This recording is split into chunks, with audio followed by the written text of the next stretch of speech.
विश्वानि देव सवितर्दुरितानि पराशुर यत भद्रं तन्न आसुर।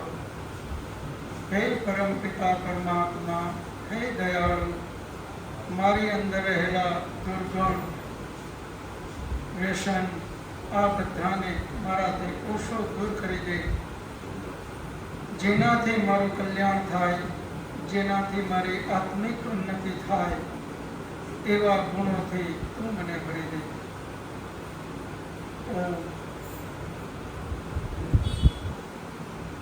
આપણે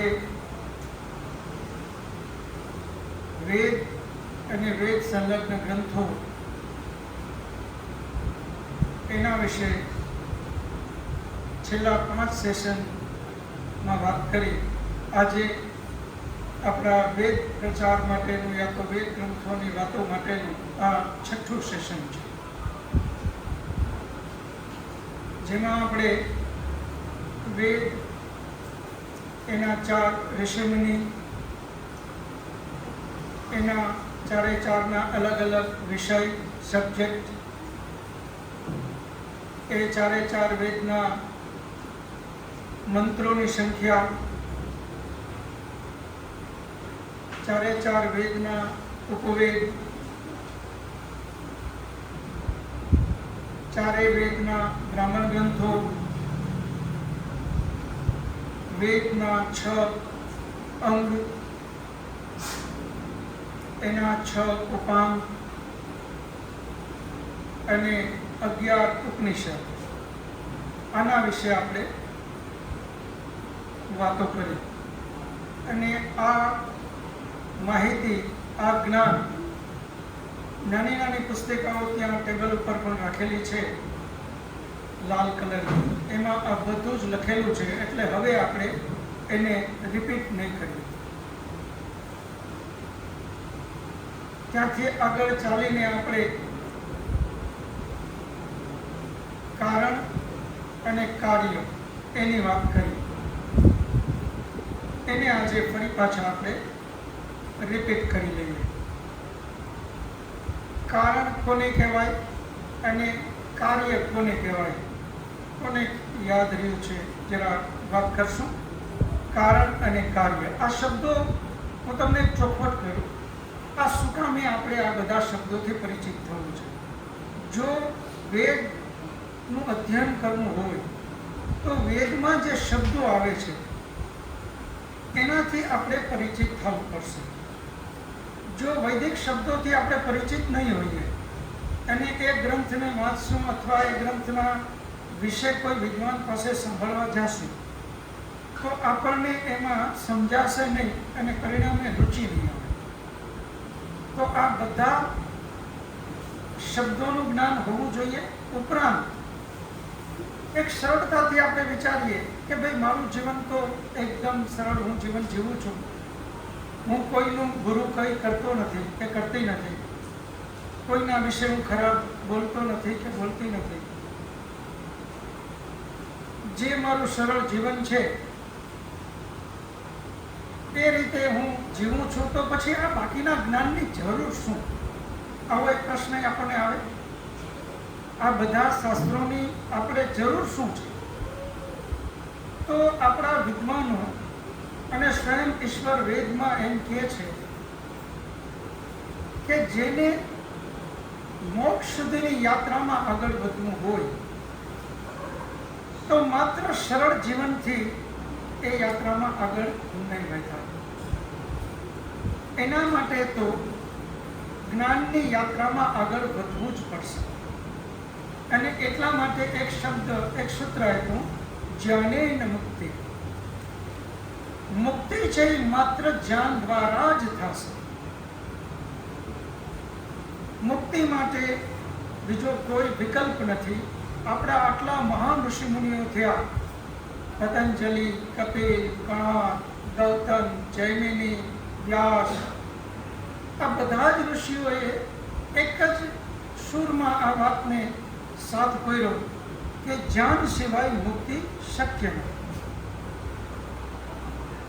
જો કોઈ શોર્ટકટ હોત તો આ ઋષિમુનિઓ આપણને એ બતાવે. એના વિશે પણ આપણને વાત કરે. પરંતુ એક પણ ઋષિમુનિએ એવું નથી કીધું કે તમને હું આ શોર્ટકટ આપી દઉં, તમે તરત જ મોક્ષ સુધી પહોંચી જાઓ. એટલે ધ્યાન અતિ આવશ્યક મોક્ષ માટેનું એક સાધન છે. એટલે આપણે આ ધ્યાન લીધા વગર આપણા મોક્ષની યાત્રામાં આગળ નહીં વધી શકીએ. અને એટલા માટે પણ આપણે કહી શકીએ, જ્યારે આપણી અંદરમાં સત્ય ધ્યાન નથી તો આપણે ગમે એટલું સરળ જીવન જીવતા હશું તો પણ આપણને જ્ઞાનના અભાવને હિસાબે કોઈ પણ વ્યક્તિ સાચી વાતમાં પણ મનાવી લેશે અને ખોટી વાત કરીને એમાં પણ મનાવી લેશે, કારણ કે આપણે જ્ઞાન નથી. પરિણામે આપણને એ આપણો દુરુપયોગ પણ કરી શકે. અને આજે આપણે જોઈએ છીએ ટીવીમાં કે આપણો ભોળો સમાજ એનો ખૂબ દુરુપયોગ થાય છે. અને એનું મુખ્ય કારણ શું? એ લોકો બધા જ સરળ જીવન જ જીવે છે. એમાંના બધા સરખા તો ન હોય, પણ ઘણા એવા પણ હશે સારા સજ્જન કે જે કોઈ પાપ નથી કરતા, ખૂબ જ સારી રીતે સરળતાથી પોતાનું જીવન જીવે છે, પણ એનો દુરુપયોગ થાય છે. એ દુરુપયોગની પાછળનું કારણ શું? તો અજ્ઞાનતા. એટલે આપણા ઋષિમુનિઓએ કીધું જ્ઞાને મુક્તિ. જ્ઞાન હશે તો આપણે મોક્ષ તરફ ખૂબ આગળ વધતા જશું. એક. નંબર 2, આપણા શાસ્ત્રો એટલા બધા વિશાળ અને ઉદાર છે કે જ્યાં સતત આપણા ઋષિમુનિઓ અને શાસ્ત્રો એમ કહે છે કે પરમપિતા પરમાત્માએ મનુષ્ય અને બીજા પ્રાણીઓમાં એક જે ભેદ કર્યો છે એ ભેદ છે વિશિષ્ટ વિવેક બુદ્ધિનો. બુદ્ધિ તો તમામ પ્રાણીઓમાં છે, એ આપણે આગળ પણ જોયું. બુદ્ધિ વગરનું કોઈ પ્રાણી નથી, પરંતુ મનુષ્યને એક વિશિષ્ટ વિવેક બુદ્ધિ આપી અને એમ કીધું કે હે મનુષ્ય, તું જે કાંઈ કર્મ કર એની અંદરમાં તારી વિશિષ્ટ વિવેક બુદ્ધિનો સતત ઉપયોગ કરજે. આ વિશિષ્ટ વિવેક બુદ્ધિ એક સાધનના રૂપે માત્ર મનુષ્યને મળેલી છે. કૂતરામાં બુદ્ધિ છે, બિલાડામાં પણ બુદ્ધિ છે. દરેકે દરેક જીવ જંતુ માત્રમાં બુદ્ધિ છે, પરંતુ વિશિષ્ટ વિવેક બુદ્ધિ માત્ર મનુષ્યને આપી પરમપિતા પરમાત્માએ એવી આજ્ઞા કરી કે હે મનુષ્ય, તું જ્યાં પણ તારા કાર્યને કરવા જા તો ત્યાં તું વિશિષ્ટ વિવેક બુદ્ધિનો ઉપયોગ કરજે. જ્યાં પણ તું આધ્યાત્મિક ઉન્નતિ માટે જા, જે તારા જીવનનું મુખ્ય લક્ષ્ય છે, પરમાત્મા મનુષ્યને આમ કહે છે, જ્યાં તારો મુખ્ય લક્ષ્ય છે, જે મોક્ષ છે, મુક્તિ છે, એ આધ્યાત્મ દ્વારા મળશે. અને ત્યાં તું ખાસ પ્રશ્ન કરજે. ત્યાં તું જે કાંઈ કરે એમાં ખાસ તારી વિશિષ્ટ વિવેક બુદ્ધિ જે મેં તને આપી એનો ઉપયોગ કરજે.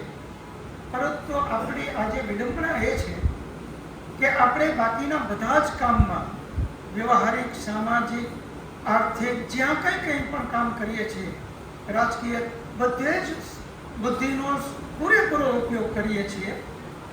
પરંતુ જ્યાં બુદ્ધિનો ઉપયોગ કરવો જોઈએ, જેના માટે મનુષ્ય જન્મ મળ્યો અને છેક મોક્ષ સુધીની યાત્રા સુધી આપણે આગળ વધતા હોઈએ, એ મનુષ્ય જન્મ આધ્યાત્મને જ્યાં ખરેખર જે ઉપયોગી છે મનુષ્ય જીવન માટે, અને એ આધ્યાત્મમાં જ આપણે ક્યાંય બુદ્ધિનો ઉપયોગ કરતા નથી.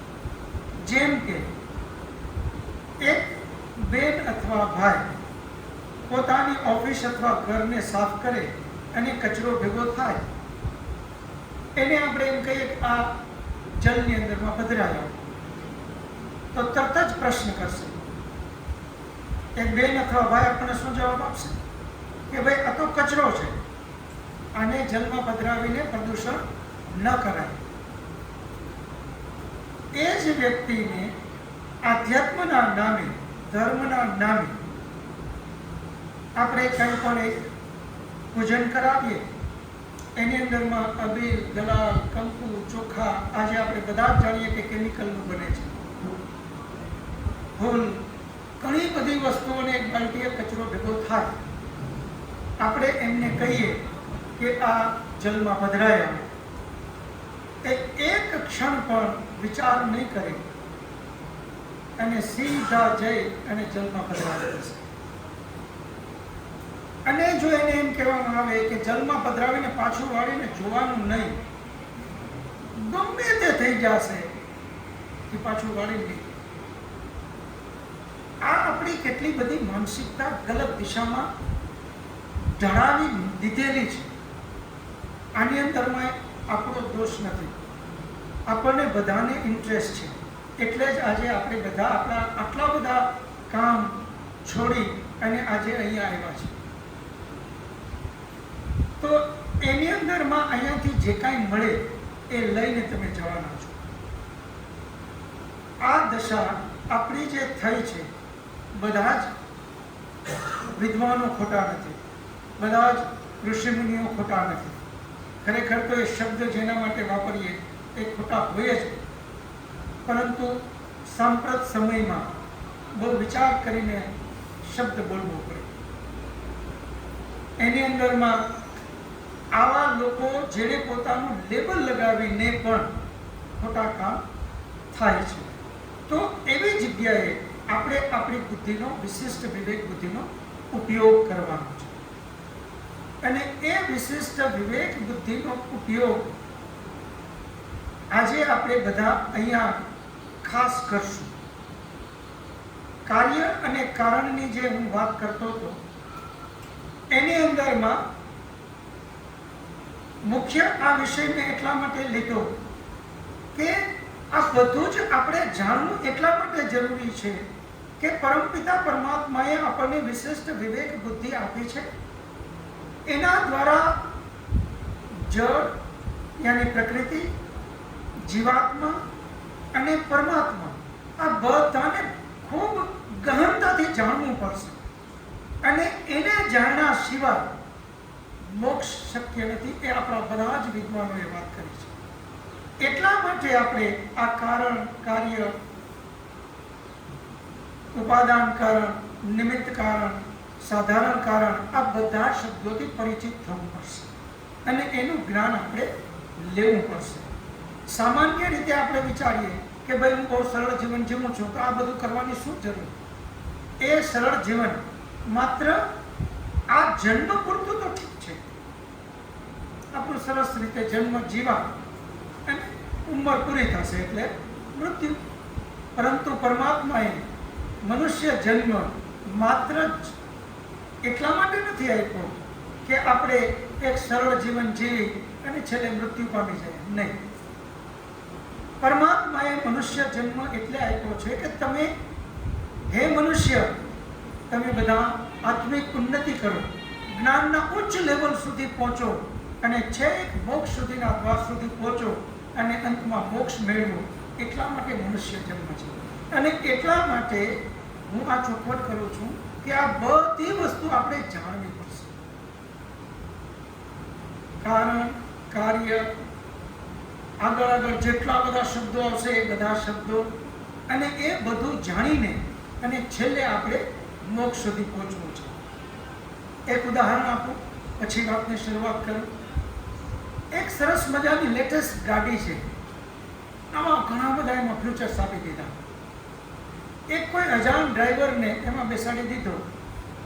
હવે એમાં એટલા બધા નવા ફ્યુચર્સ છે જે સામાન્ય રીતે બ્રેક લાગતી હોય ત્યાં બ્રેક નથી, અલગ અલગ બધું છે. હવે એને એમ કે તું ચલા, તો એ શું કરશે? એક્સિડન્ટ જ કરશે.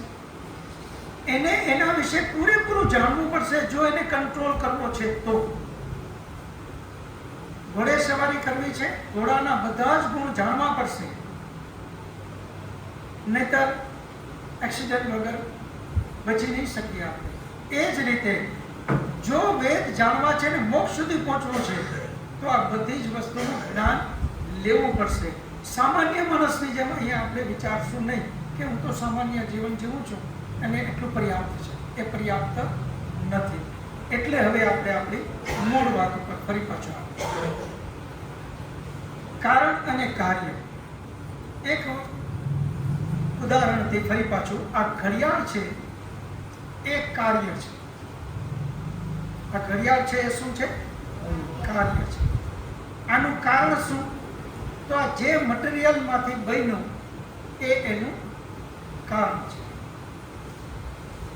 એમ આગળ આગળ આપણે સમજતા જઈએ. એક જ ઉદાહરણથી, ગયા વખતે આ વાત થઈ ગઈ છે એટલે બહુ લાંબી વાત નહીં કરીએ.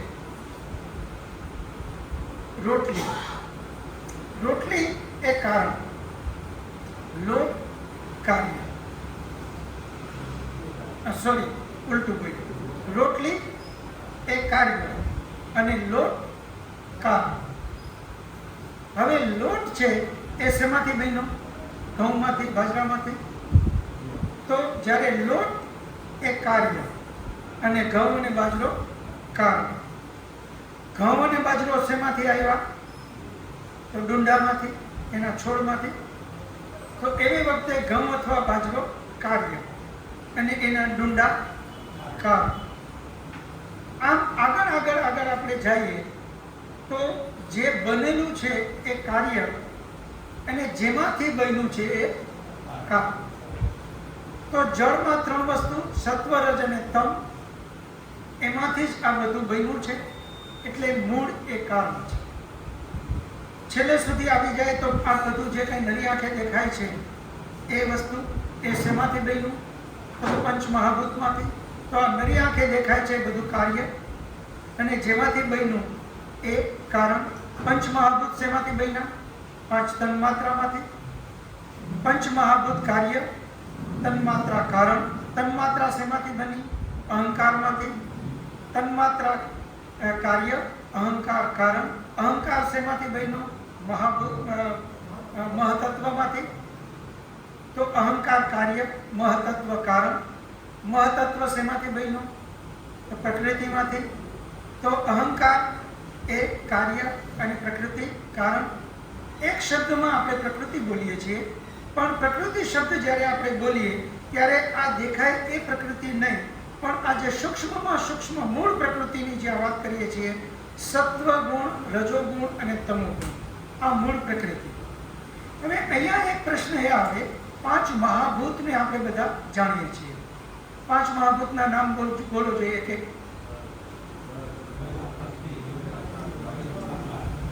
જલ, પૃથ્વી, અગ્નિ, વાયુ અને આકાશ. એના વિશે આપણને ખબર છે અને એના વિશે આપણે વાત પણ કરી હતી. થોડું આજે કોઈ 2-4 નવા આવ્યા હોય તો એમને ખ્યાલ રહે એટલા માટે. જલ અને અહીંયા જે પંચ મહાભૂતની વાત કરીએ તો આપણે જે પાણી પીએ છીએ એના માટે આ જલ શબ્દ નથી. જલ અહીંયા મહાભૂતના માટે જે શબ્દ જ્યારે વાપરીએ છીએ ત્યારે એ જલ અલગ છે, પણ એ પંચ મહાભૂતમાંથી બનેલું એક જળ છે જે આપણે પાણીના રૂપમાં પીએ છીએ. એમાં પંચ મહાભૂતનું જળનું પ્રમાણ વધારે એટલે એને જલ કહીએ છીએ. એમ પૃથ્વી પણ 5 મહાભૂતમાંથી બન્યું, પાણી પણ 5 મહાભૂતમાંથી બન્યું, વાયુ પણ 5 મહાભૂતમાંથી બન્યું, અગ્નિ પણ 5 મહાભૂતમાંથી બન્યું અને આકાશ પણ 5 મહાભૂતમાંથી બન્યું. જેમાં જેનું પ્રમાણ વધારે એટલે એનું નામ એ આપી દીધું આપણે. હવે એનાથી આગળ ગયા વખતે ભાઈ આવ્યા છે, એમણે મને પ્રશ્ન કર્યો હતો કે 5 મહાભૂત શેમાંથી બન્યા? તન્માત્રા એટલે શું? જેને આપણે 5 નામ આપીએ છીએ. 5 તન્માત્રા અથવા તો જેમ આને મહાભૂત કહીએ એમ આને સૂક્ષ્મ ભૂત કહીએ છીએ. એ તન્માત્રા 5 સ્પર્શ, રસ, રૂપ. પહેલા આપણે લઈએ રૂપ, સ્પર્શ, ગંધ, રસ અને શબ્દ. આ 5 તન્માત્રા છે અને જેને આપણે 5 સૂક્ષ્મ ભૂત પણ કહીએ છીએ. હવે અહીંયા એક થોડો ચોખવટ આપણે બધાએ સમજવી પડશે કે જેને આપણે ગંધ શબ્દ કહીએ છીએ, તન્માત્રા. તો એ ગંધ કઈ? આપણે આપણે જે ગંધ આવે છે એ ગંધની અહીંયા વાત નથી. સ્પર્શ તન્માત્રા તો આપણે પણ સ્પર્શ કંઈ પણ વાયુ સ્પર્શ થાય યા કોઈ પણ સ્પર્શ કરે જેનું આપણે ચામડી દ્વારા સ્પર્શ કરીએ છીએ એ સ્પર્શની અહીંયા વાત નથી. અહીંયા જે આ 5 તન્માત્રા જે વાત આવે છે રૂપ, રસ, ગંધ, સ્પર્શ અને શબ્દ, એ તન્માત્રા 5 એ આ 5 મહાભૂતના રો મટીરિયલના રૂપમાં એક તત્વના રૂપમાં અહીંયા વાત છે, જે સૂક્ષ્મ વસ્તુ છે, જે આ શરીર સાથેની જે વાત છે એમાંનું એ નથી. એ સૂક્ષ્મ રૂપ 5 તન્માત્રા જેમાંથી 5 મહાભૂત બન્યા છે. તો 5 મહાભૂતનું આગળનું જે સ્ટેપ છે એ શું છે? 5 તન્માત્રા. બેનો અમુક લખે છે, ફરી પાછા લખી લઈએ. તો રૂપ, સ્પર્શ, રસ, ગંધ અને શબ્દ, આ 5 એની તન્માત્રા છે. એ તન્માત્રા 5 જેને આપણે લોકો સામાન્ય રીતે વ્યવહારિક ભાષામાં સમજીએ છીએ એના માટે અહીંયા વાત નથી. એ એક તત્વ છે, એ એક વસ્તુ છે જેમાંથી આ 5 બન્યા. હવે એ જે 5 તન્માત્રા છે એ શેમાંથી બની? તો અહંકાર. એટલે અહીંયા પણ ફરી ચોખવટ કે આપણે સામાન્ય રીતે અભિમાન એને અહંકાર શબ્દ વાપરતા હોઈએ, પરંતુ અહીંયા એ અહંકારની વાત નથી. અહંકાર પણ એક તત્વ છે, એક વસ્તુ છે. અહીંયા વસ્તુ શબ્દ વાપરીએ ત્યાં પણ એક ચોખવટ કર્યું કે સામાન્ય રીતે આપણે નરી આંખે જોઈએ ને એને જ વસ્તુ શબ્દ વાપરીએ, પરંતુ અહીંયા એ નરી આંખે દેખાય છે એના માટે હું શબ્દ નથી વાપરતો. દરેકને વસ્તુ પણ કહી શકાય એટલા માટે એને હું વસ્તુ વાપરું છું, કારણ કે સમજવા માટે કાંઈક તો શબ્દ વાપરવો જ પડશે, નહીંતર આપણે સમજી નહીં શકીએ. તો એ અહંકાર પણ એક કોઈ તત્વ છે જેમાંથી આ 5 મહાભૂત અને ઉભય ઇન્દ્રિયો બને છે. ભાઈ 5 તન્માત્રા, સૂક્ષ્મભૂત અને ઉભય ઇન્દ્રિયો બને છે એ અહંકાર. એમ અહંકાર છે એ શેમાંથી બન્યું? મહતત્વમાંથી. અને મહતત્વ શેમાંથી બન્યું? તો પ્રકૃતિમાંથી. છેલ્લે પાછા આપણે સત્વરજ અને તમ સુધી પહોંચી ગયા.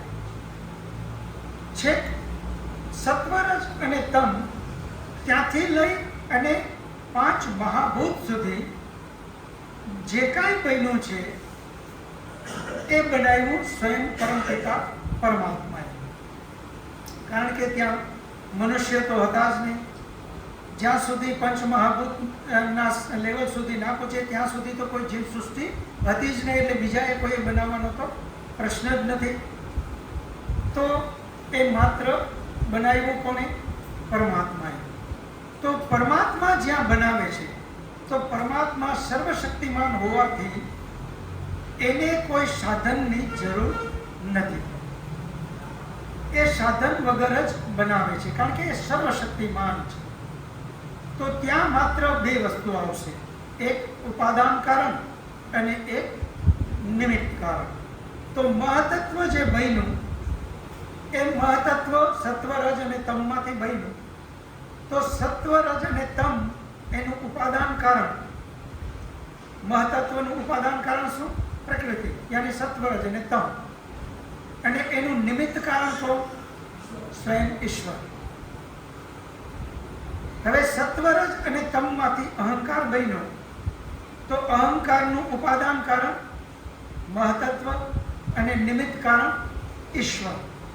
એ અહંકારમાંથી 5 તન્માત્રા અને ઉભય ઇન્દ્રિયો બની, સૂક્ષ્મ ઇન્દ્રિયો. તો 5 તન્માત્રા અને સૂક્ષ્મ ઇન્દ્રિયો એનું ઉપાદાન કારણ કોણ? અહંકાર. અને એનું નિમિત્ત કારણ કોણ? ઈશ્વર. હવે એ તન્માત્રા અથવા સૂક્ષ્મભૂત એમાંથી શું બન્યા? 5 મહાભૂત. તો 5 મહાભૂતનું ઉપાદાન કારણ શું? 5 તન્માત્રા અને એનું નિમિત્ત સ્વયં ઈશ્વર. અને આ 5 મહાભૂતમાંથી જે કાંઈ આપણે નરી આંખે જોઈએ છીએ, સૂર્ય, ચંદ્ર, તારા, આ પૃથ્વી, આ બધું જ આ 5 મહાભૂતમાંથી બન્યું. તો આ બધું જ જે 5 મહાભૂતમાંથી બન્યું, તો આ પૃથ્વીનું ઉપાદાન કારણ શું? 5 મહાભૂત. એનું નિમિત્ત કારણ શું? ઈશ્વર. અહીંયા સુધી ઈશ્વર છે. હવે આપણા મનુષ્યનો રોલ આવે છે.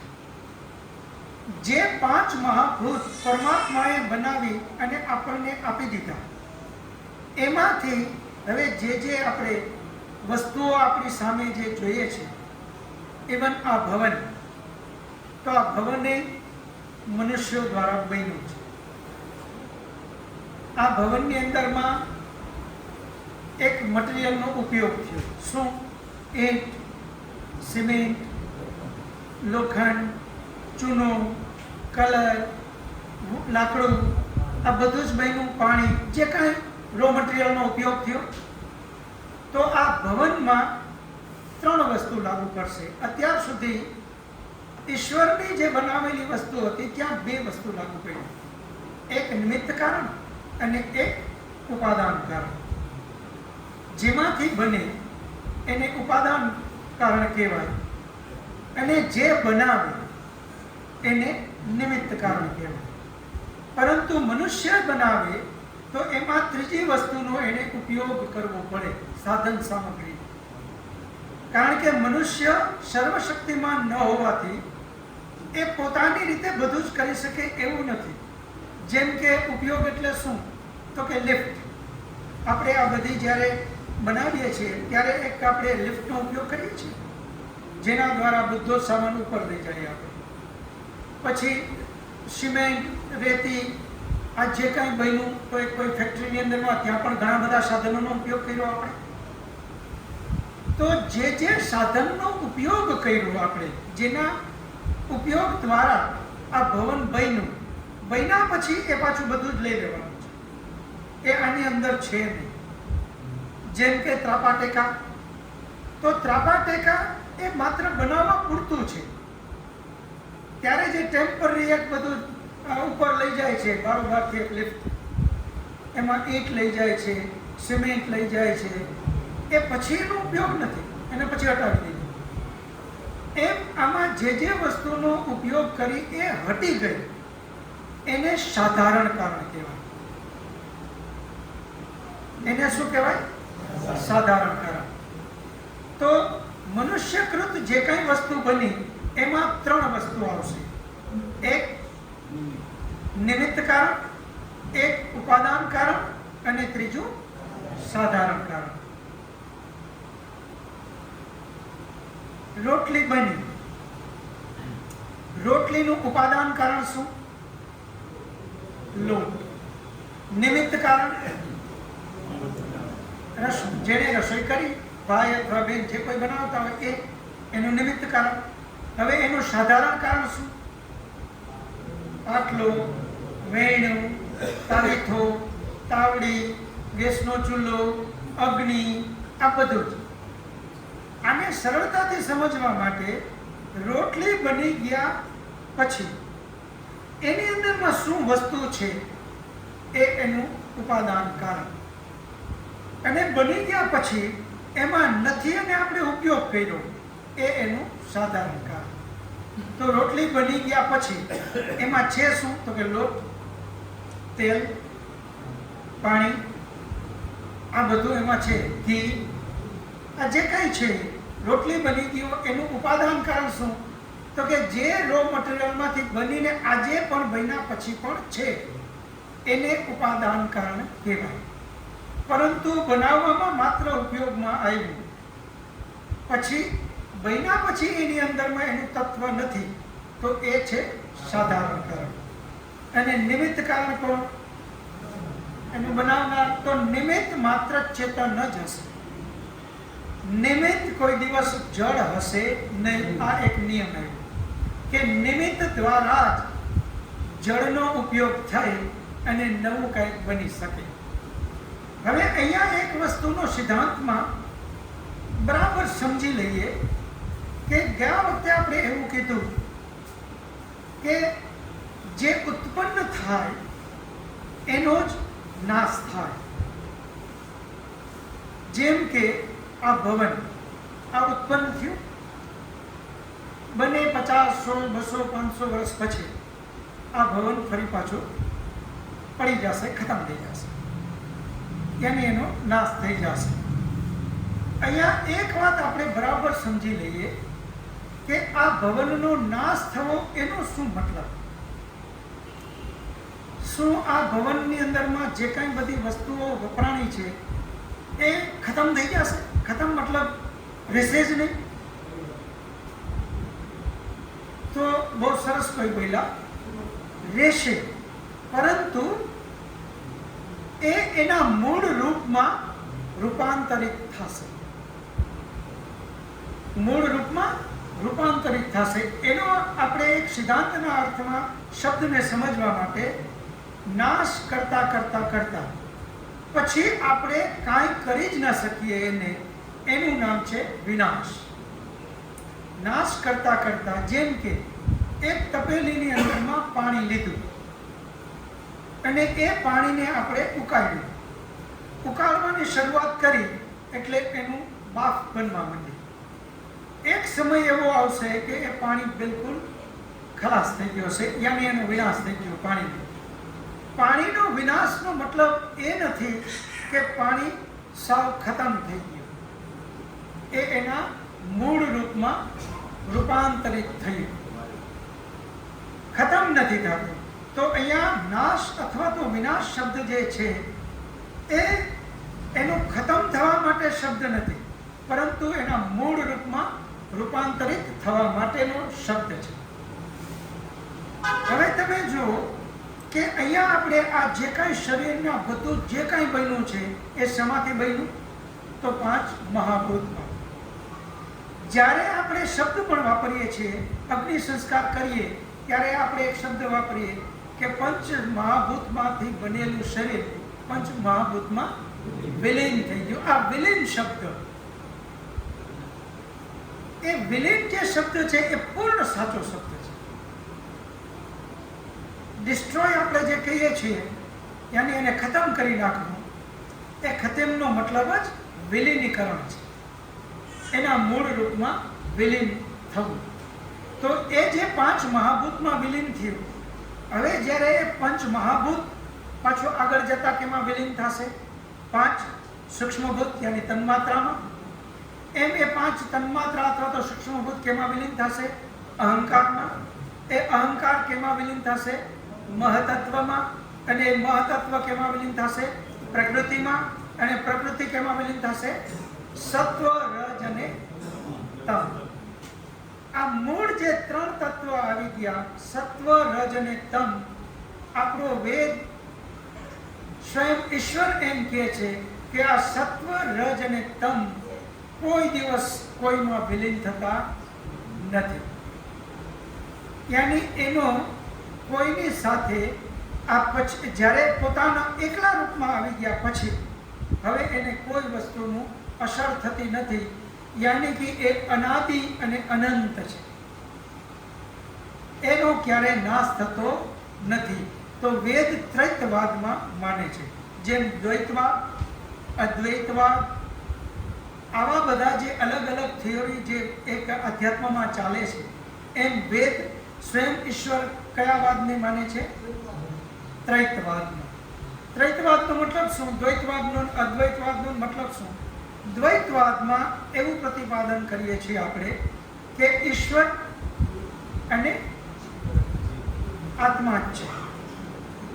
જ્યારે અદ્વૈતવાદમાં એવું માને છે કે માત્ર એક ઈશ્વર જ છે, બાકી બધું એમાં વિલીન થઈ જાય છે. આવો શબ્દ વાપરે છે. જ્યારે વેદ એમ કહે છે કે 3 તત્વ નિત્ય છે, જે કોઈ દિવસ કોઈમાં વિલીન થતો નથી. એક સ્વયં પરમપિતા પરમાત્મા, બીજો જીવાત્માઓ અનેક, અને ત્રીજી પ્રકૃતિ, જેમાં 2 ચેતન પરમાત્મા અને જીવાત્માઓ, એક જળ જે પ્રકૃતિ.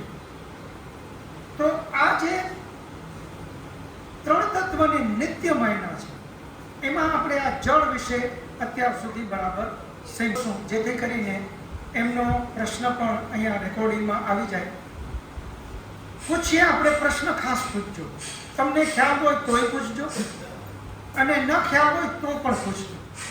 એટલા માટે કે પ્રશ્ન બાકીના લોકોને પણ પૂછવામાં ખ્યાલ આવશે કે હા આવો પ્રશ્ન કરી શકાય. તો જળ વિશે તમે પ્રશ્ન કરો, કાંઈક પણ પ્રશ્ન કરો.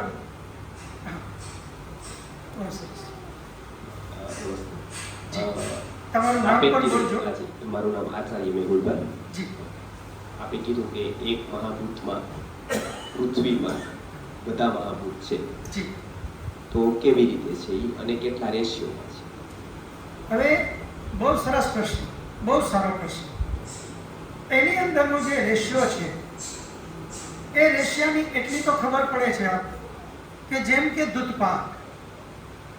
દૂધપાકની અંદરમાં ચોખા છે, દૂધ છે, ખાંડ છે, એલચી છે, બીજા મરી મસાલા છે, પણ એનું નામ દૂધપાક છે.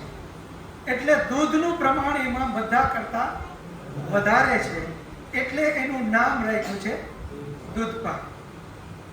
એ જ રીતે હવે દૂધપાક તો મનુષ્યએ બનાવ્યું, એટલે એના રેશિયાની આપણને ખબર છે. પરંતુ આ પૃથ્વી જે છે એ સ્વયં ઈશ્વરે બનાવી, એટલે એક્ઝેક્ટ રેશિયાની ખબર નથી. પરંતુ 5 મહાભૂતમાંનું એક પૃથ્વી તત્વ એ આમાં સૌથી વધારે વપરાણું છે. એટલા માટે આપણા વિદ્વાનોએ એક પરીક્ષણ કરી અને જે આત્મમંથન કરી અને એ બધાને જાણીને એક નક્કી કર્યું કે ભાઈ આમાં પૃથ્વી તત્વ વધારે છે, એટલે આનું નામ આપણે પૃથ્વી રાખ્યું. એ જ રીતે વાયુ, આ બધામાં 5 મહાભૂતમાં સમજી લેજો. વાયુ જે આપણે જે સ્પર્શ કરીએ છીએ એ વાયુમાં 5 મહાભૂતમાંનો વાયુ વધારે છે. જલની અંદરમાં 5 મહાભૂતમાંનું જલ વધારે છે. આ જ બધા જ 5 મહાભૂતને તમે સમજો, એનો રેશિયો વધારે, એટલે એનું નામ એની અંદરમાં એ નામ આપણે રાખેલું છે. તો રેશિયાની રીતે એનું નામ આપણે એ જ રીતે કરેલું છે. સામાન્ય પ્રશ્ન કરો તો પણ તમને મજા આવશે, કારણ કે આપણે બધા આ જે ટોપિક ચાલે છે એનાથી પણ હટી નહીં કરી શકશો. જ્યાં ભાઈને જી તમારું નામ બોલજો અને પ્રશ્ન કરજો. ભરતભાઈ કોરેચા. થોડુંક દૂર રાખજો, થોડું દૂર રાખજો. હા ભરતભાઈ કોરેચા મારું નામ છે. જી. અગ્નિ તત્વ અને જલ તત્વ ને એકદમ વિરુદ્ધ દેખાય છે. તો અગ્નિમાં જળ કેવી રીતે હોઈ શકે, તો જળમાં અગ્નિ કેવી રીતે હોઈ શકે? બહુ સરસ ગોરેચાભાઈ. બસ જો આવા રીતે પ્રશ્ન કરો, એમના માટે તાળીઓ પાડો. ઉપાધ્યાય ભાઈ માટે પણ સાથે કાર્ય બની જાય. ઓકે, હવે તમે જુઓ, 2 વિરુદ્ધ તત્વ છે. એક છે જલ અને એક છે અગ્નિ. અગ્નિની બાજુમાં જલ જાય તો જલ છે સુકાઈ જાય, તે સ્વાભાવિક છે. હવે એ આપણને એટલા માટે એવું લાગે છે કે આપણે જે કાંઈ જોઈએ છે એ નરી આંખે જેટલું દેખાય એના વિશે આપણને આ જ્ઞાન છે. અહીંયા જે આપણે અગ્નિ પાસે જલ જાય તો એ જલ સુકાઈ જાય, એ કોના માટે શબ્દ વાપરીએ છીએ? જે નરી આંખે આપણે 5 મહાભૂતમાંથી બનેલું એક જે તત્વ છે એના માટે શબ્દ વાપરીએ છીએ. પરંતુ જ્યાં સૂક્ષ્મ ભૂતની વાત આવે છે એ સ્થૂળ રૂપમાં નથી, યાની જે આપણે નરી આંખે દેખાય એ રૂપમાં નથી, એ તો ગેસના રૂપમાં છે. એ શું છે? ગેસના રૂપમાં છે. અને ગેસના રૂપમાં આપણે તમે જોઈ શકશો કે ગેસ વેલ્ડિંગ જે આપણે કરીએ છીએ, એ ગેસ વેલ્ડિંગની જે અગ્નિ જે નીકળે છે એ શેમાંથી નીકળે છે? એ કયો ગેસ એમાં વાપરીએ છીએ આપણે? એ લિક્વિડ ફોર્મમાં છે. એ શેમાં છે? લિક્વિડ ફોર્મમાં છે. પરંતુ એનું રૂપાંતર સીધું આપણે અગ્નિમાં કરી શક્યા? એક બાજુ લિક્વિડ હોવા છતાં એમાંથી બન્યું શું? અગ્નિ. તો જ્યાં ગેસ ફોર્મમાં જે કઈ વસ્તુઓ છે એ આપણે સૂક્ષ્મ ભૂતની વાત આવે છે. જ્યાં ગેસ ફોર્મમાં છે એ સૂક્ષ્મ ભૂતની, જે નરી આંખે જોઈ શકાય એવું પણ નથી. અત્યારે જે આપણે આ ગેસ ફોર્મ કહીએ એને તો નરી આંખે જોઈ પણ શકાય, પરંતુ અહીંયા સૂક્ષ્મ ભૂતની જે વાત આવે તન્માત્ર, એ તો એના કરતાં પણ વધારે સૂક્ષ્મ છે. તો એ સૂક્ષ્મનો એક ઉપયોગ બેટા એને ઉપર લઈ જાઓ, અહીંયા નહીતર ડિસ્ટર્બ થશે. તો એ જ્યાં સૂક્ષ્મ ભૂતની જ્યાં વાત આવે, અથવા તો છેલ્લે બેસજો બેટા, જ્યાં સૂક્ષ્મ ભૂતની વાત આવે ત્યાં અગ્નિ જેના માટે શબ્દ વાપરો એ આ અગ્નિ નથી, એ આ અગ્નિ નથી. ત્યાં જે સૂક્ષ્મ ભૂતમાં જલ રીતે શબ્દ વાપરો એ આ જલ નથી. ત્યાં જે વાયુના રૂપમાં જે વાત આપણે કહીએ છીએ મહાભૂતમાં, એ પણ આ નથી. એનું મિશ્રણ કરીને આપણે આ અગ્નિ, જલ, વાયુ, એટલે જ મેં પહેલા સ્પષ્ટતા કરી કે જેને માટે આપણે જલ શબ્દ વાપરીએ એ પાંચ મહાભૂતમાંનું જલ નથી, એ પાંચ મહાભૂતનું મિશ્રણ છે જલ. જેના માટે અગ્નિ આપણે કહીએ છીએ એ અગ્નિ આ પાંચ મહાભૂતમાંનું અગ્નિ નથી, એ પાંચે પાંચ મહાભૂતનું મિશ્રણ એ અગ્નિ છે. તો બંનેના ગુણ, બંનેના જે કાંઈ લક્ષણ છે એ બદલી જશે. હા, જ્યાં આપણે સ્થૂળ રૂપે જોઈએ છીએ એમાં આ શબ્દ લાગુ પડશે, પણ જ્યાં આપણે મહાભૂતમાં શબ્દ વાપરશું તો ત્યાં એ શબ્દ લાગુ પડશે નહીં, કારણ કે એ તત્વ અલગ છે અને આ તત્વ પણ અલગ છે. અને એમ આપણે આગળ યાત્રાઓ કરી શકશું. હજુ કોઈને પ્રશ્ન હોય તો કેવું? ત્યાં જ ઉભો બેટા, વચ્ચે. અલ્પેશ ચોકરાણા, પ્રકૃતિના જે ત્રણ ગુણ છે, સત્વ, રજો અને તમો ગુણ, એ ત્રણ ગુણ એટલે શું, અને કઈ વસ્તુ સત્વ ગુણ કહેવાય, કઈ તમો ગુણ કહેવાય, કઈ રજો ગુણ કહેવાય? જી, બહુ સરસ પ્રશ્ન ભાઈનો. સત્વ ગુણ એટલે શું, રજો ગુણ એટલે શું અને તમો ગુણ એટલે શું? આ ત્રણે ત્રણ ગુણ આપણે રો મટીરિયલના અર્થમાં એ રીતે સમજીએ કે આપણે એક વસ્તુ બનાવવી છે તો આપણી પાસે ત્રણ ઢગલા પડ્યા છે, ત્રણ વસ્તુના ઢગલા પડ્યા છે. સત્વગુણનો એક ઢગલો છે ઈશ્વર પાસે, રજોગુણનો એક ઢગલો છે અને તમોગુણનો એક ઢગલો છે. તમોગુણનું કામ શું?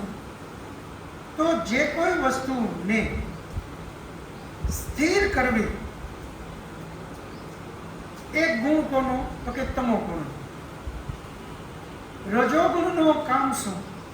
તો કે કોઈ પણ વસ્તુને ચલાયમાન કરવી એ રજોગુણનું કામ છે.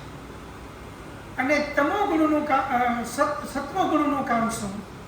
તો સત્વગુણનું કામ છે કોઈ પણ વસ્તુને પ્રકાશમાન કરવી. આ ત્રણ તત્વો અલગ અલગ છે.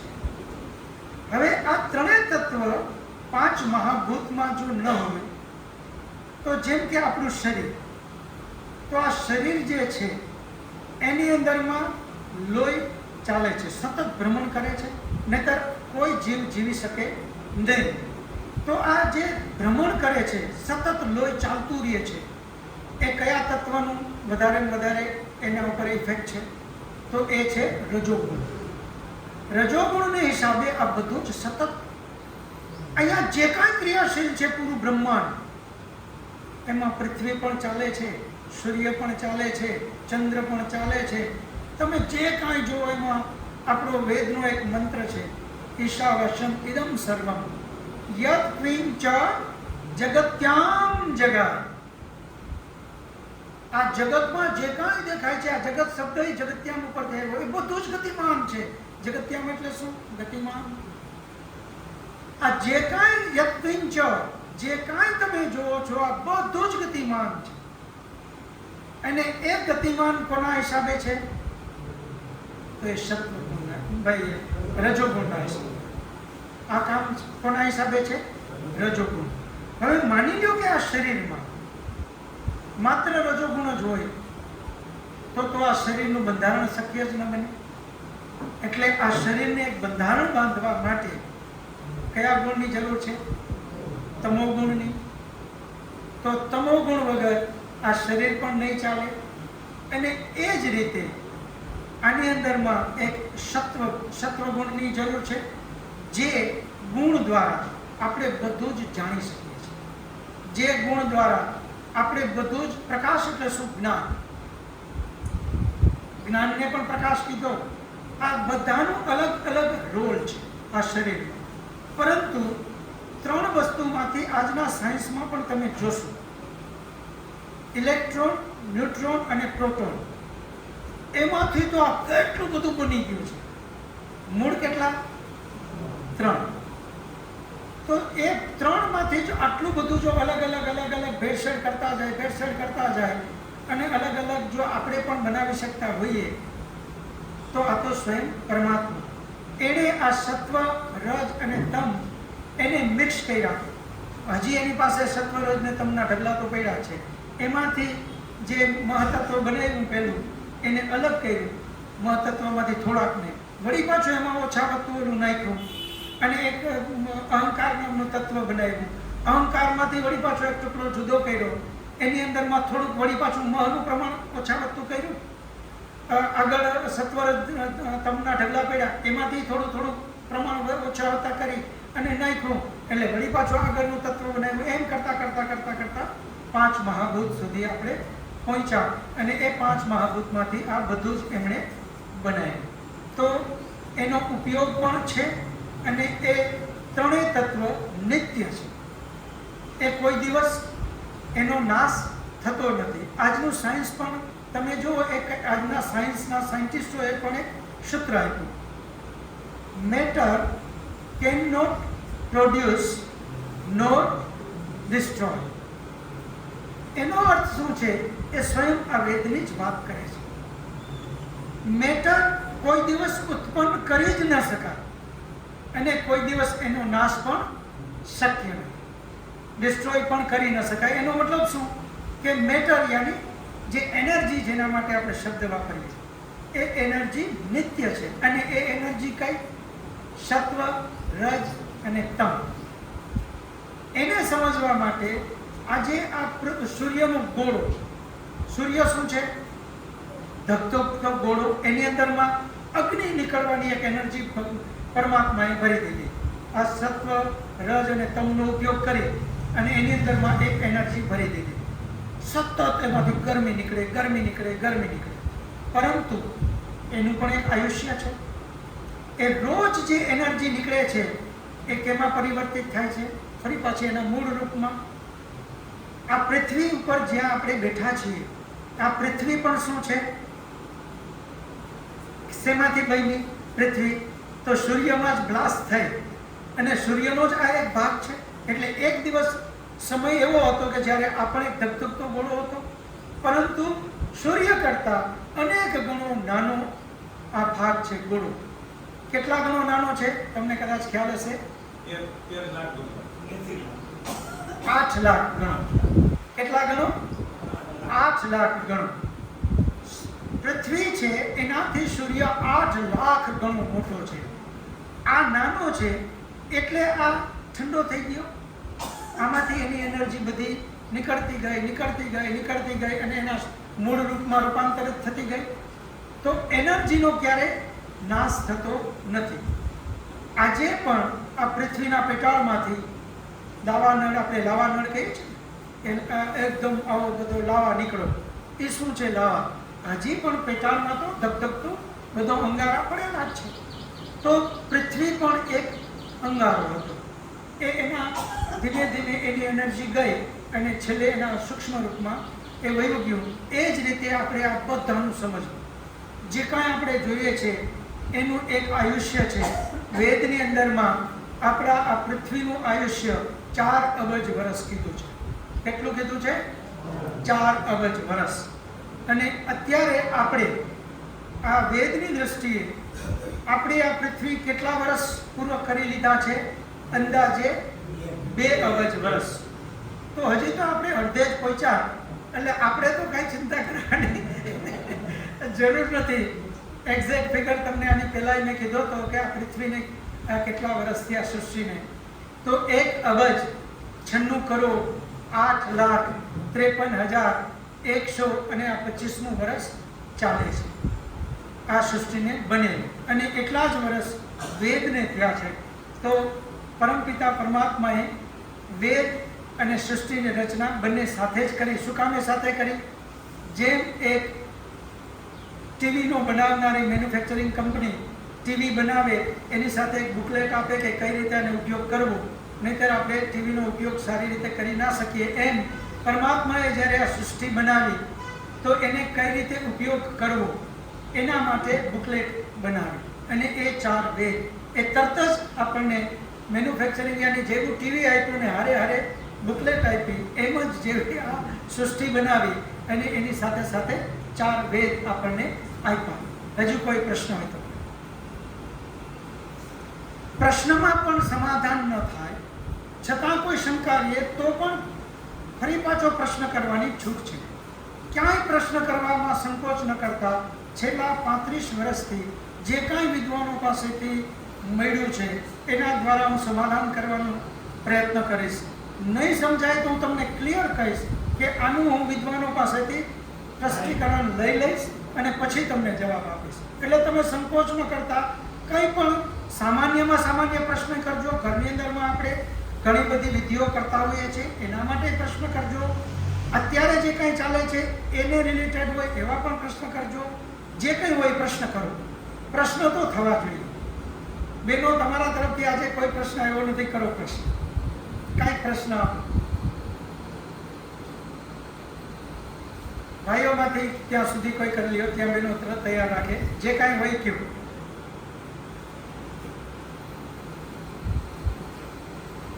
તો હવે આપણે જો પ્રશ્ન ન હોય તો હું તમને પ્રશ્ન કરું, કારણ કે તો પછી મારે પ્રશ્ન કરવો પડશે. આ છે પ્રશ્ન છેલ્લે, હિતેશભાઈ છેલ્લે જો.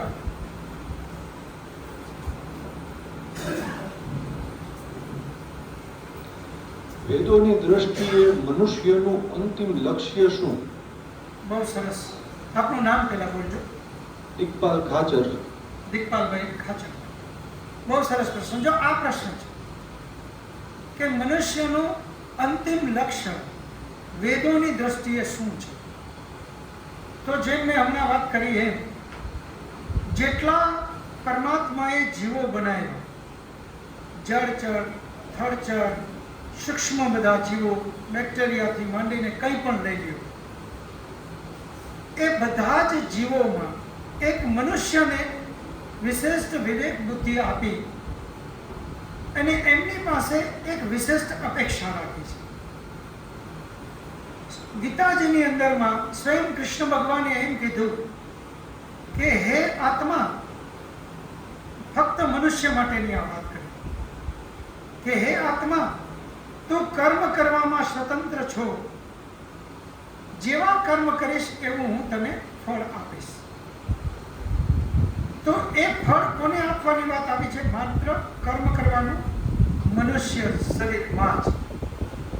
કારણ કે બાકીના જેટલા શરીર છે એની અંદરમાં કર્મનું ફળ કાંઈ કરે તો મળતું નથી.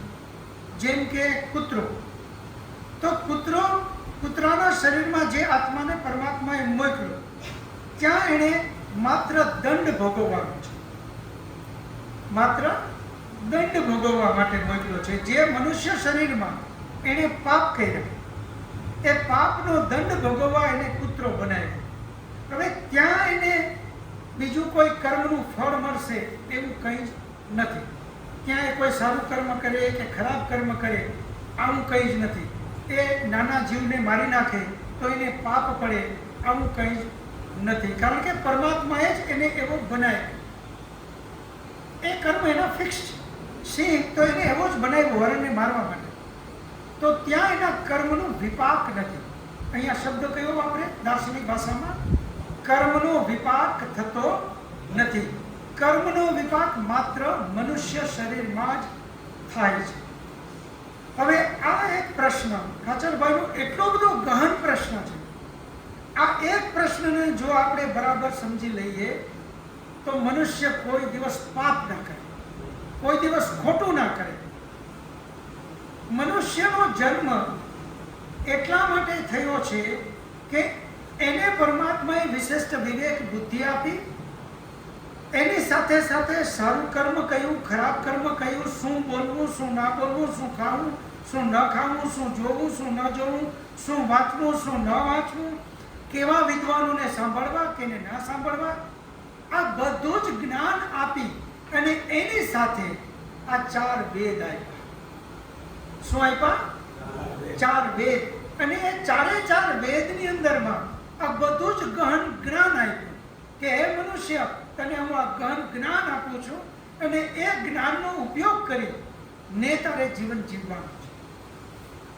અને તારો અંતિમ લક્ષ્ય એ મોક્ષ. અંતિમ લક્ષ્ય શું છે? મોક્ષ. આપણા કપિલ ઋષિએ સાંખ્ય દર્શનમાં પણ આ જ વાત કરી. ત્રિવિધ દુઃખ અત્યંત નિવૃત્તિ અત્યંત પુરુષાર્થ. કપિલ ઋષિએ સાંખ્ય દર્શનમાં સૂત્ર આપ્યું. ત્રિવિધ દુઃખ અત્યંત શબ્દ વાપર્યો, અત્યંત નિવૃત્તિ અત્યંત પુરુષાર્થ. પુરુષાર્થ અહીંયા આપણે શબ્દને સમજીએ. આપણે સામાન્ય રીતે પરિશ્રમને પુરુષાર્થ કહીએ છીએ, એ અહીંયા નથી. અહીંયા પુરુષ એટલે છે આત્મા, મનુષ્યનો આત્મા. પુરુષ એટલે અહીંયા શું કીધું છે? મનુષ્યનો આત્મા. અને એનો અર્થ યાની એનો ધ્યેય, એનો લક્ષ્ય, એ લક્ષ્ય માટે અહીંયા પુરુષાર્થ શબ્દ આવ્યો છે. તો એ મનુષ્યનો પુરુષાર્થ જે યાની અંતિમ લક્ષ્ય શું છે? તો કપિલ ઋષિએ કીધું કે ત્રિવિધ દુઃખમાંથી અત્યંત નિવૃત્તિ, કાયમી માટે નિવૃત્ત થઈ જાઓ, પરમનન્ટ નિવૃત્તિ. જેમ કે તરસ લાગી તો આપણે પાણી પી લઈએ એટલે કલાક, 2 કલાક, 1 દિવસ પૂરતી તો નિવૃત્તિ થાય, ફરી પાછો બીજે દિવસે પાણી પીવું પડશે. કોઈ પણ દુઃખ આવે એ દુઃખમાંથી નિવૃત્તિ આપણે અહીંયા જે સાંસારિક જે કંઈ સાધનો છે એના દ્વારા જ્યારે જ્યારે પણ આપણે આ નિવૃત્તિ કરશું એ બધી જ ટેમ્પરરી થશે. પરમનન્ટ એનું કોઈ સોલ્યુશન સાંસારિક સાધનો દ્વારા નથી. આ વિષય ખૂબ લાંબો છે અને આપણે આગળ પણ ક્રમશઃ કરશું. પરંતુ અહીંયા શબ્દ વાપર્યો અત્યંત નિવૃત્તિ, પરમનન્ટ નિવૃત્તિ. એ પુરુષનો અર્થ છે અને એનો ધ્યેય છે. અને અત્યંત નિવૃત્તિ જે ક્યાં છે તો એ મોક્ષમાં છે. તો અહીંયા એક લાઈનમાં ખાચરભાઈના પ્રશ્નનો જવાબ આપું તો એ છે કે મનુષ્યનું અંતિમ લક્ષ્ય મોક્ષ, કે જ્યાં એને કોઈ દુઃખ આવતું નથી, ત્યાં માત્ર આનંદ અને સુખી સુખ ભોગવે છે, જ્યાં કોઈ પણ જાતનું એને દુઃખ આવતું નથી. આને આપણે ક્રમશઃ આગળમાં લેશું. હવે 2-3 મિનિટ વધી ગઈ છે એટલે હવે કોઈ પ્રશ્ન આપણે નહીં લઈ શકીએ. આગળ ફરી પાછો આને ક્રમશઃ કરશું.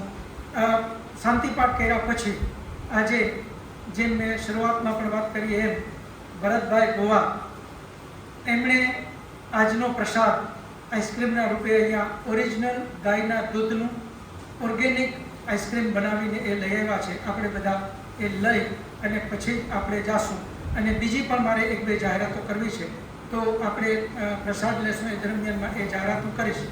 પહેલાં આપણે શાંતિપાઠ બોલી અને પછી વાતને જાહેરાત કરશું. ઓમ શાંતિ અંતરિક્ષં શાંતિ પૃથ્વી શાંતિરાપ શાંતિરૌષધયઃ શાંતિઃ વનસ્પતયઃ શાંતિર્વિશ્વે દેવા શાંતિર્બ્રહ્મ શાંતિ